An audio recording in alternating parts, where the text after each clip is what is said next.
Bonjour et bienvenue chez Breizh Motorsport. Ça fait longtemps qu'on n'a pas eu une M3 92 avec ce genre de prépa. Un côté club sport, plutôt routier. Vous allez voir, le menu est vraiment sympa. On va faire de l'admission, de l'échappement, de l'intérieur avec des sièges baquets. On va même y monter des gros freins. En gros, une prépa complète avec de la pièce top qualité. C'est parti!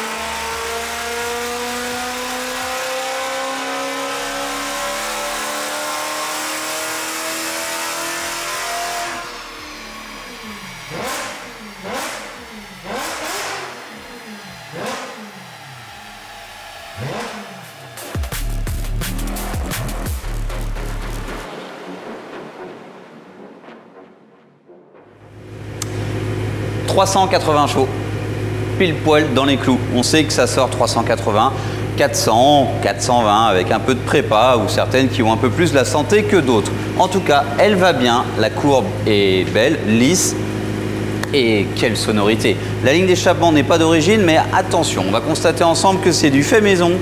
Et je suis un petit peu méchant, mais du fait maison sur les lignes d'échappement, c'est parfois discutable. Il y a assez de fabricants qui disposent de catalogues très larges et variés pour pouvoir équiper votre voiture. Donc, courbe sympa, avant modification, on va tout de suite voir ce qu'on va installer sur la voiture. Côté perf, mais aussi côté châssis et habitacle.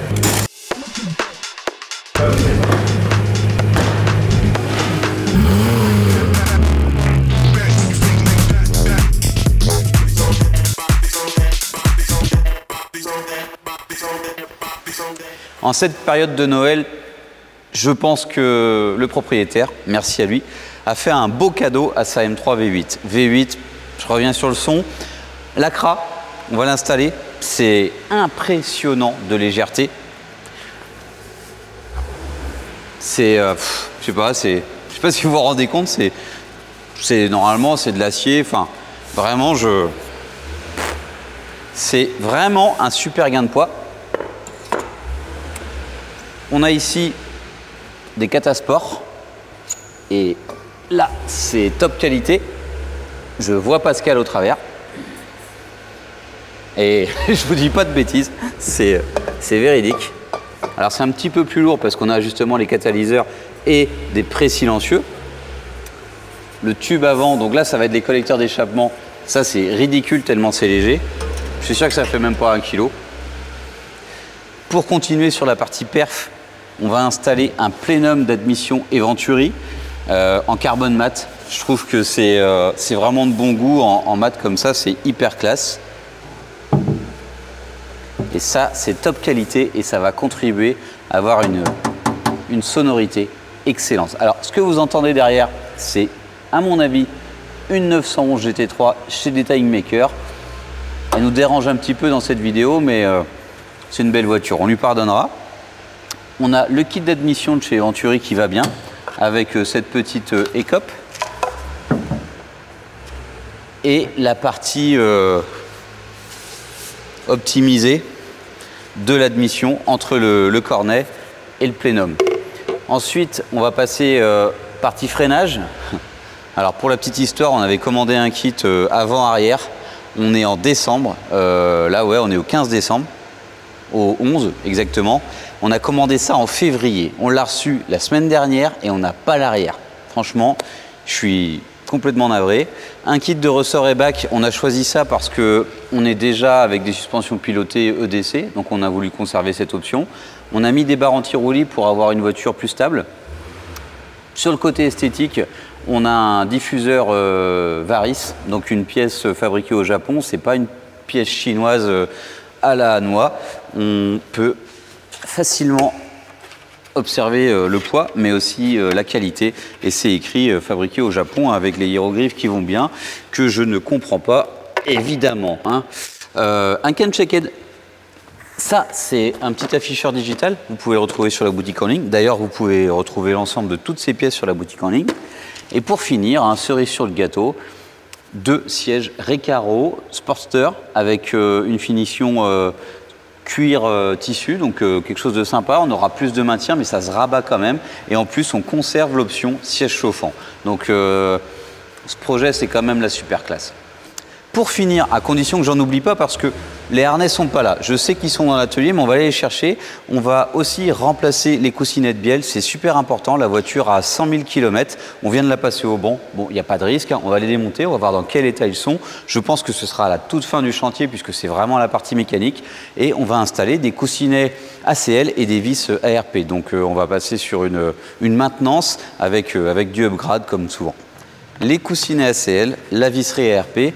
On a aussi sur l'établi pas mal de choses comme les faisceaux, ce qui va permettre justement d'alimenter les sièges, de faire en sorte que ce soit chauffant. Et il y aura les supports de sièges aussi, hein, parce que les Recaro arrivent avec leur système rabattable, mais il faut aussi la glissière pour avancer et reculer, et ce qui va permettre de fixer le siège à la voiture. Donc je crois qu'on a fait le tour, et de toute façon, on a une longue vidéo. Alors une longue, je sais pas, mais nous on a un long chantier qui s'annonce avec, on vous le promet, plein de détails. Et elle est cool. Je prends 2 minutes pour vous présenter la voiture, je suis bête. On a retrouvé les harnais. Bon, j'avais pas vraiment de doute, mais c'est raccord au projet des harnais allemands.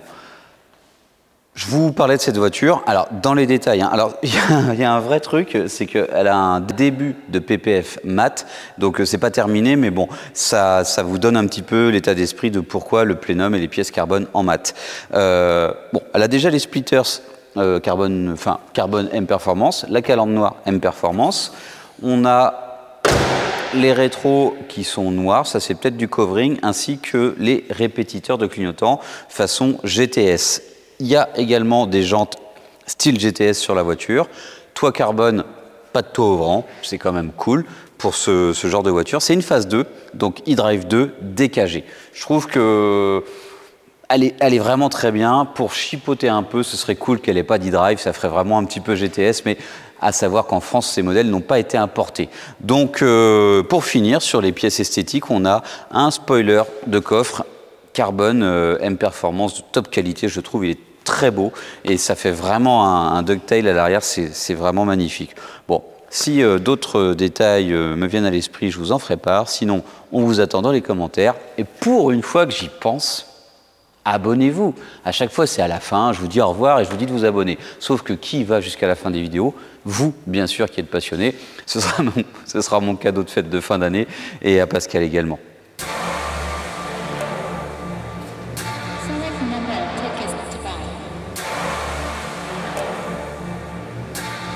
Insert amount of money.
Un petit punto. Alors, à la moitié du chantier, je ne sais pas. Mais en tout cas, on a une barre anti-roulis avant qui n'est pas montée. On a des sièges qui sont encore par terre avec des fixations. On va en parler 2 secondes. On a un système qui est vraiment bien. C'est assez plat. Ce qui fait qu'on ne se retrouve pas trop haut. C'est le problème avec les Recaro CS. Il y a beaucoup de montages qui font que vous vous retrouvez la tête dans le plafonnier, dans le ciel de toit. Et si on fait de la piste et qu'on met un casque, en fait, après, c'est plus possible. On est en train de faire en sorte que ça coulisse, qu'on puisse remettre le prétensionneur de ceinture et qu'on ait l'option siège chauffant conservé.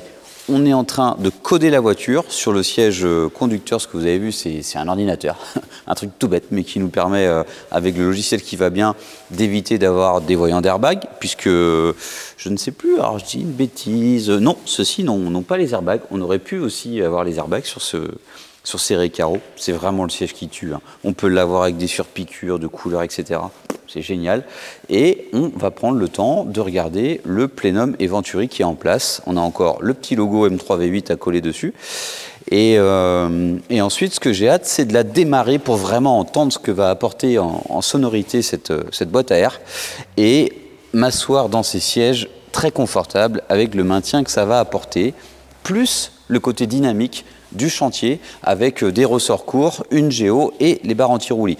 Donc, il y a plein de détails, hein, on va monter les harnais. Les freins sont en place.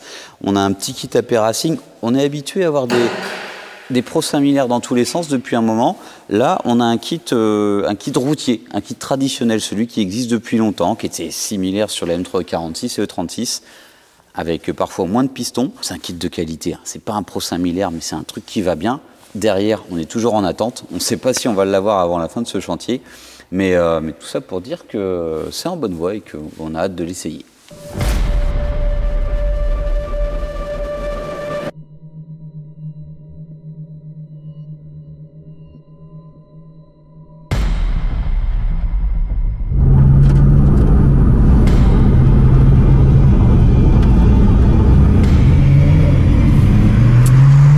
Attention, on essaie la M3 avec la boîte à air, la ligne, les freins, du châssis, et je me décale un petit peu parce que la caméra fait ce qu'elle veut, et quoi d'autre, alors après de l'esthétisme, on a un diffuseur, on a des sièges baquets, là je suis en train de faire mes petits réglages, et ça va tout changer.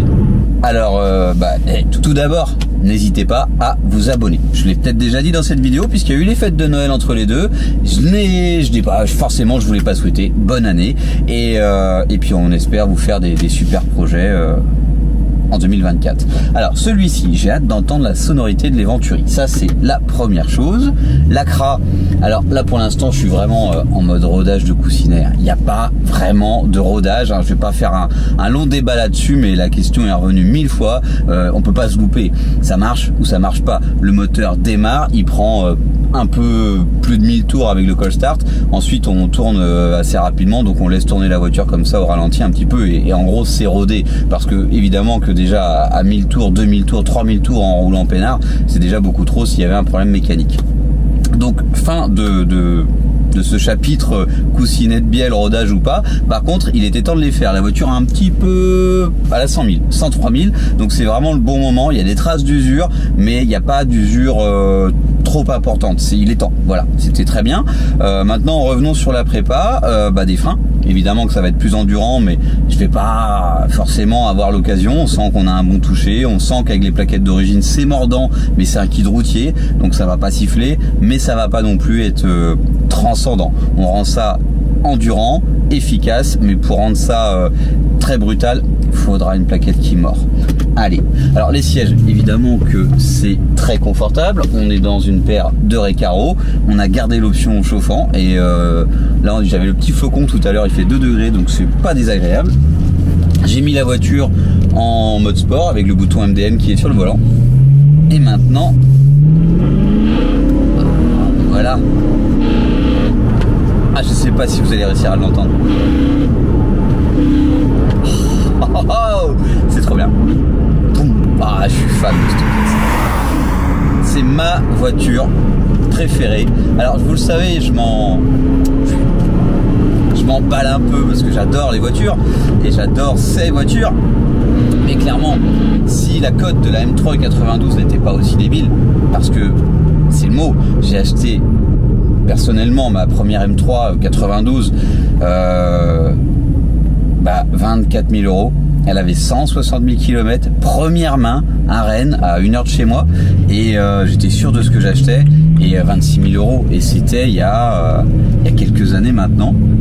Je sais pas, bah, c'était genre en 2012, quelque chose comme ça, donc il y a 10 ans. Et très clairement aujourd'hui, j'ai pas envie de mettre une fortune dans une M392 qui va être parfaite mais qui va être très chère, et c'est justifié parce qu'il a fallu qu'elle traverse ces années, ou mettre 30 000 balles dans une saucisse. Ouais. Je pense que quand on a acheté une M392 il y a quelques années, le projet qu'on avait commencé à faire avec R1 TGD,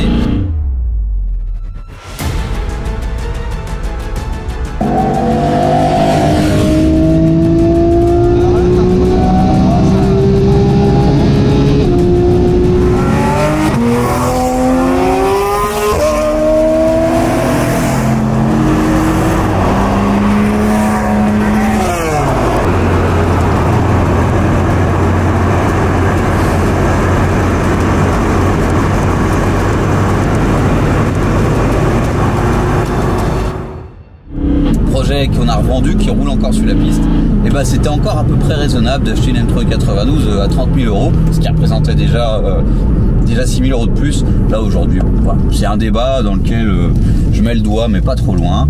Tout ça pour dire que je préfère cette voiture à une M3 F80, M4, même si on a beaucoup plus de puissance.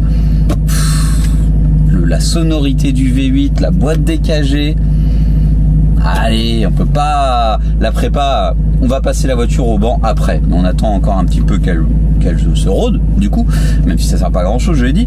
Et on va pas gagner beaucoup, hein. On va gagner peut-être une dizaine de chevaux, peut-être une vingtaine, grand max. Et donc je répète, hein, ligne et échappement seulement. Mais la sonorité du V8 avec cette boîte en carbone et la ligne Acra, mais non, il n'y a pas photo, ça va être dans mon top 3 des sonorités de voiture. Il y a tout qui s'en va. La boîte DKG, c'est quand même violent en étant hyper souple. Et alors je l'ai essayé avant la voiture.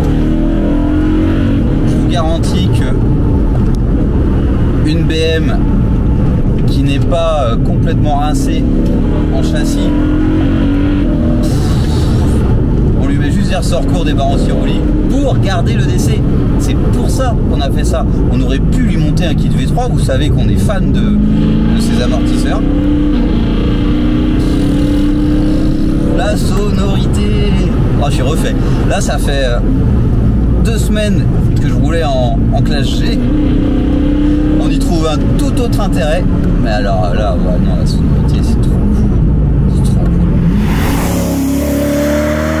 Alors je reviens sur la sonorité puisqu'à prendre dessus, mais le châssis de la voiture, avec le seul bémol qu'on a, c'est les freins. Bah là, on va être bien. Hein. On va être très bien.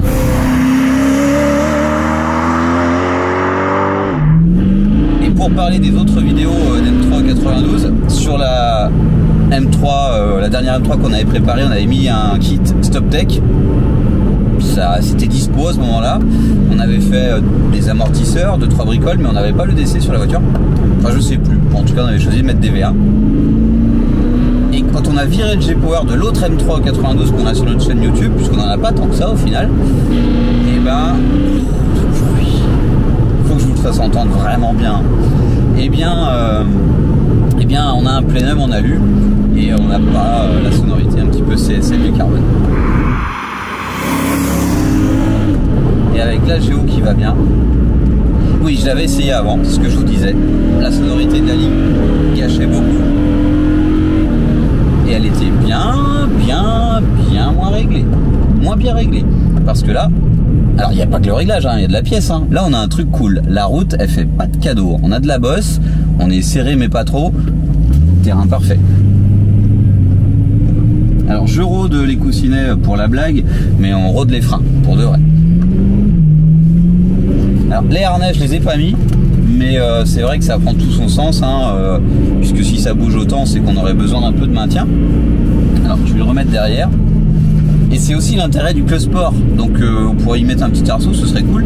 Et puis en fait avoir les harnais pour la piste et mettre sa ceinture pour la route et le tout avec des sièges qui se rabattent. Donc là on perd l'intérêt de la roquette. Et puis elle marche bien cette M3. Hein. Déjà d'origine on avait un score correct. Ça va encore une fois faire polémique, mais c'est bien, hein, 400 chevaux pour une M3 stock, hein, M3 V8. Hein. Alors j'ai pas mis la boîte en tout énervé, ce que je vais faire. Je suis en tout déconnecté parce que la voiture n'est pas piégeuse et le temps est sec. Et en EDC je suis en mode dur alors que la route est défoncée. Et vous voyez, j'ai pas d'inconfort. Le petit afficheur, c'est rigolo. On a des valeurs qui sont intéressantes. Ah, j'ai quand même hâte de la passer au banc pour voir. Elle est trop bien cette M3 là. Et alors je vais donner mon avis. Alors j'ai le harnais, je vais le laisser sur mes épaules parce que c'est la dernière BM M qui n'est pas dure à conduire.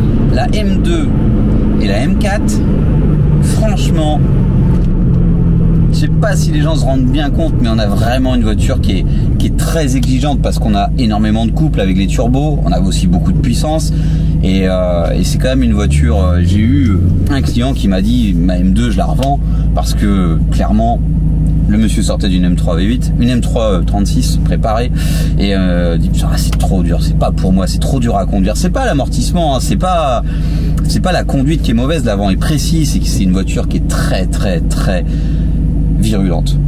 Ça accélère très fort, donc ça bouge beaucoup de l'arrière et c'est très dur à canaliser. On l'a vu sur notre M4 quand on a voulu en faire une voiture de course.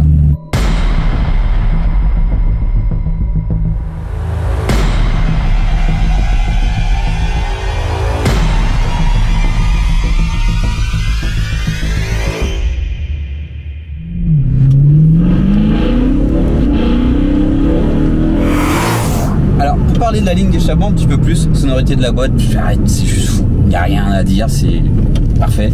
Ça commence à 4000 et ça ne s'arrête plus. L'échappement c'est différent. L'Acra a pour but, alors je sais pas si c'est le but d'Acra, mais c'est la sonorité Acra. Une M3 92 c'est beaucoup plus métallique que ça et j'ai des sonorités, des préférences pour les sonorités très métalliques justement. Et j'avoue qu'une Super Swing par exemple me plairait plus, mais je sais pas pourquoi. En termes de montage, de qualité, il n'y a rien de mieux qu'Acra. Le poids gagné, l'ajustement, le look de la ligne sous la voiture, il y en a qui vont trouver ça nul, il y en a qui vont adorer aussi l'esprit de ça, parce qu'on aime les pièces qui vont avec les voitures. Et ben Acra, il n'y a rien, et en même temps c'est métallique quand même, c'est juste que c'est un tout petit peu plus rauque et on le ressent sur les prépas de certaines Porsche. C'est marrant, je me suis fait surprendre, je sais pas si vous avez vu ma tête, j'ai rétrogradé et en fait ce bruit de boîte à air, on le ressent même au rétrogradage, ce qui est intéressant parce que bon voilà, on a ce petit talon de pointe là qui fait une petite explosion de sonorité, génial.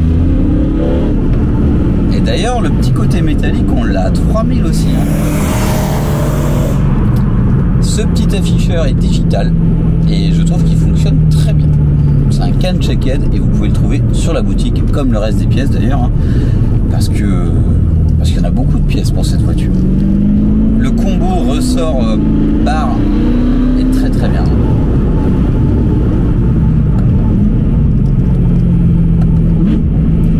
En deuxième là, trop bien le talon pointe de la dégagée. La boîte, dès qu'on est en sous-régime à 3000,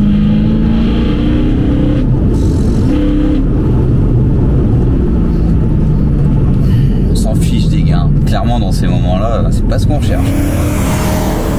Il n'y a même pas besoin de rouler vite en fait. À 3000 on accélère et... Le châssis, je suis bluffé, hein. Ouh, j'étais en manque, il y a un truc.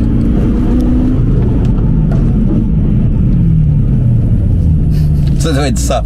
Allez, on retourne au garage. J'ai pris beaucoup de plaisir, comme souvent. Mais alors là, vraiment, je file au garage et on va la passer au banc. Et combien va-t-on sortir de poneys en plus, puisque ce sera sûrement des poneys. Alors la polémique, c'est qu'à ce prix-là, vous allez voir des chevaux, mais c'est comme ça. On est en Atmo, et en Atmo, il faut payer cher pour avoir des chevaux.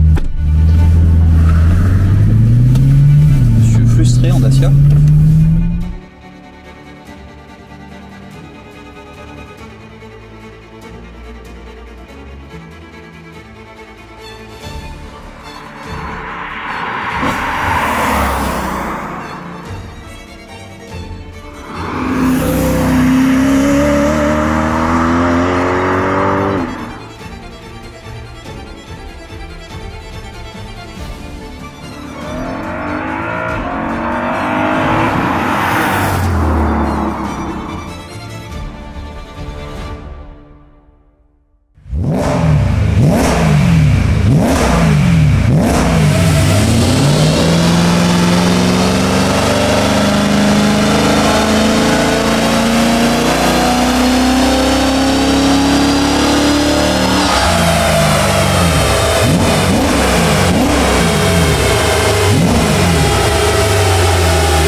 Et ouais, j'ai la banane parce qu'on a du gain et j'annonçais des poneys, on en a une petite vingtaine, ce qui est bien, mais attention, hein, il faut bien lire cette feuille de banc puisqu'on a 415 chevaux annoncés à la base, mais avec des conditions météo aussi exceptionnelles qu'aujourd'hui, un froid et un temps sec, ça nous sort en fait un 403 en réalité, une fois que ça corrige, puisque pour le détail un petit peu technique du banc, ici on a une petite sonde qui permet d'ajuster un petit peu les valeurs, même pas un petit peu, avec des vraies conditions comme ça, ça corrige quand même pas mal puisqu'on a presque 15 chevaux, 12. Donc pour revenir à ça, vous allez nous dire c'est peu, ça coûte cher. On a la vidéo de la 645 qui s'affiche par là et sur laquelle on a des commentaires 10 000 € pour 80 chevaux, c'est n'importe quoi. Ben, c'est pas si bête que ça. Puisque là, en l'occurrence, l'Atmo, c'est plus compliqué d'avoir un résultat. La boîte à air et Venturi, l'ensemble complet, c'est 3 500 €, hein, je crois. Hein, j'essaierai de mettre ça au propre dans la description de la vidéo. La ligne d'échappement, c'est 1 700 € les 4 canules chez Accra. C'est, je crois, quasiment 5 000 € la ligne. Et donc, on est à 10 000 € au total, hors main d'œuvre, pour gagner 20 chevaux. Donc, si 80 chevaux pour le même prix, c'est pas bien. Moi, je trouve que c'est quand même 4 fois plus. Voilà, on a une courbe qui est toute lisse, qui est mieux que d'origine. On avait un creux ici qu'on n'a plus. Le couple est bien présent. Et ce qui est intéressant, c'est en haut, on est assez rond et ça c'est quand même cool. À savoir que techniquement, les Venturi, c'est rien de plus hein, que le kit d'admission. Et la pièce la plus importante, c'est la charge pipe qui est à l'entrée entre le filtre à air et le plénum. Le plénum, c'est surtout du poids, parce qu'en fait, c'est en haut. Donc les masses comme ça, qui sont comme le toit carbone, hein, l'intérêt, c'est de réduire les masses qui sont en hauteur sur la voiture. Et sinon, c'est la sonorité. Et sinon, l'échappement, avec un flux de gaz d'échappement qui se dissipe mieux, et des catasports. On supprime une partie des catalyseurs d'origine pour garder les catas que vous avez vu au début de cette vidéo dans la présentation, qui sont de très bonne qualité. Bon, on termine là-dessus. Encore une fois, bonne année à tous. Abonnez-vous, s'il vous plaît. Et puis, Kenavo. Et attention, hein, je tease un peu, mais on a un super projet qui va arriver sur une autre M3 92, un budget pharaonique, une puissance, on l'espère, pharaonique, et des choses complètement inédites en termes de prépa, en France et peut-être même en Europe. Allez, à bientôt.